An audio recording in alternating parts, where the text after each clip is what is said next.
ഇമ്രാൻഖാന്റെ അറസ്റ്റിനെ തുടർന്ന് പാകിസ്ഥാനിൽ സംഘർഷം തുടരുന്നതിനിടെ നിയന്ത്രണ രേഖയിൽ പാക് സൈന്യം കൂടുതൽ ഭീകരരെ വിന്യസിച്ചതായി ഇന്ത്യ.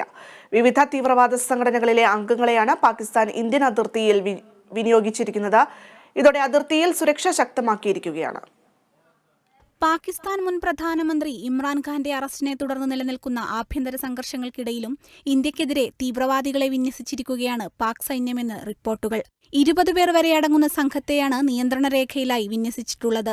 തീവ്രവാദികളെ ഇന്ത്യൻ അതിർത്തിയിലേക്ക് അയച്ചതിനെ തുടർന്ന് സുരക്ഷ ശക്തമാക്കിയതായി സൈനിക വൃത്തങ്ങൾ വ്യക്തമാക്കി. നിയന്ത്രണ രേഖയിലെ നീലം വാലി, ലേപ്പ താഴ്വര, ഝലം വാലി എന്നിവിടങ്ങളിലാണ് പാക് ഭീകരരുടെ സാന്നിധ്യം കൂടുതലായുള്ളത്. മെയ് 23-24 തീയതികളിൽ കശ്മീരിൽ നടക്കുന്ന G20 യോഗം ലക്ഷ്യമിട്ടാണ് പാക് സൈന്യം ഭീകരവാദികളെ അയച്ചതെന്നും സൈനിക വൃത്തങ്ങൾ വ്യക്തമാക്കി.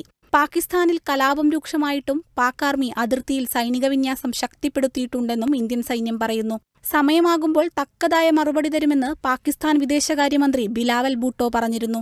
ഇന്ത്യക്കെതിരെ നിരന്തരം കടന്നാക്രമണങ്ങൾ നടത്തുന്ന ബിലാവലിന്റെ ഈ പ്രസ്താവന വളരെ ഗൗരവമായാണ് ഇന്ത്യ കാണുന്നത്.